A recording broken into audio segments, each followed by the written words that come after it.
have any what, chef? We don't have any mayo. I gotta be running out of mayo! You were supposed to get the mayo, remember? This morning, you weren't here.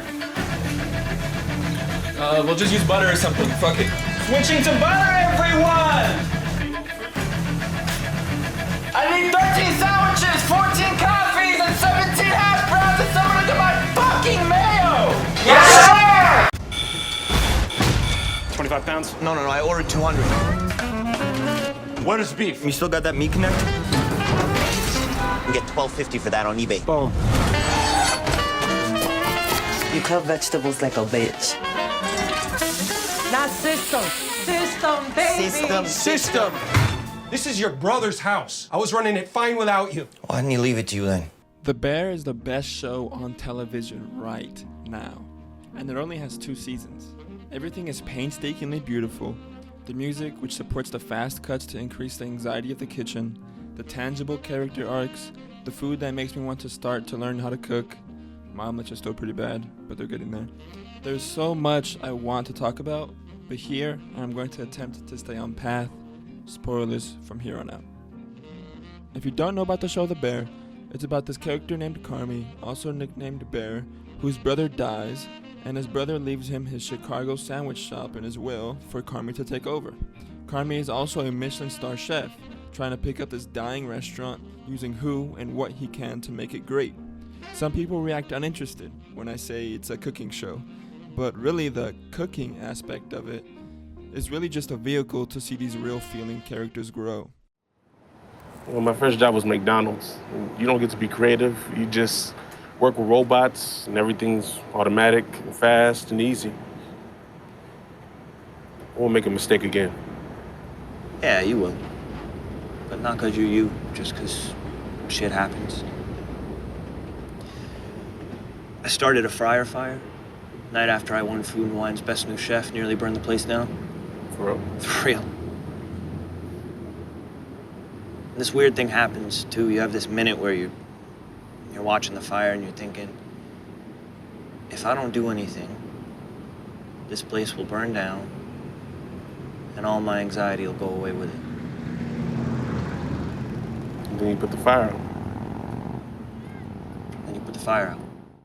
Speaking of growth, Cousin, or Richie, has one of the greatest turnarounds of all time. It gave me goosebumps. In season 1, Richie, also called Cousin, is always mad and defensive about Carmy and how he's attempting to change the system they have in the restaurant.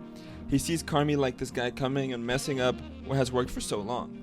He's scared of change. System, baby. System. You can barely afford to pay people, but Don't fucking talk to me about labor, no. I thought this was your house.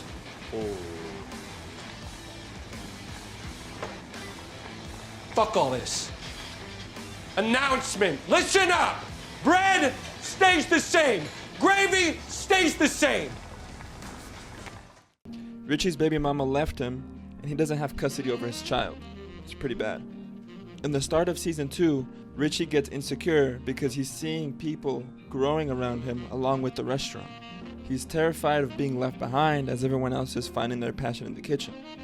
We then get an entire episode focused on Richie working at a Michelin star restaurant, and he starts off pretty bad, ungrateful, and frustrated.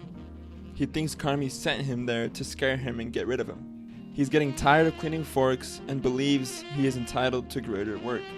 After stern talking by his supervisor, and then calling his baby mama hoping to rehash their relationship through some Taylor Swift tickets, which didn't go so well because it turns out that his baby mama is engaged. Damn. This left him with 2 choices. Let this destroy him, leave the restaurant, and leave the bear, or swim. And damn did my man swim! This was one of the most satisfying pieces of TV I've ever seen. I was smiling at the TV from how good this episode was.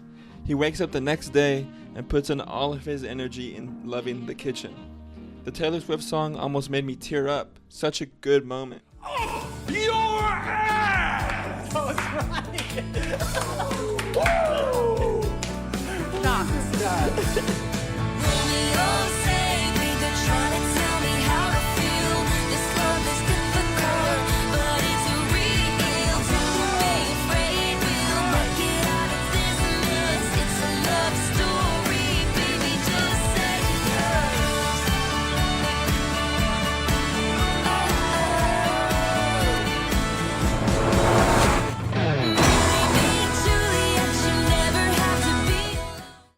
feels like seeing a close friend getting out of a hole, and he learns that every second counts.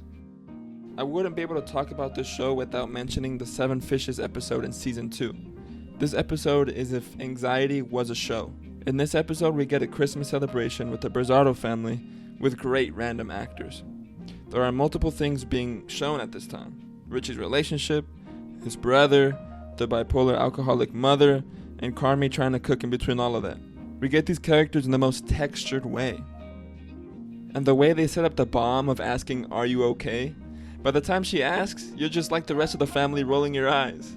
The acting, the editing, the cinematography, everything in this episode is amazing. If you haven't already seen this show, you should. The Bear has what most TV shows on Disney Plus and Netflix are missing. Tangible stories with real feeling people. Thank you for watching and spending your time with me. He stopped letting me into the restaurant a couple of years ago. He just cut me off cold, and that hurt, you know? And I think that flipped this switch in me where I was like, okay, fuck you, watch this.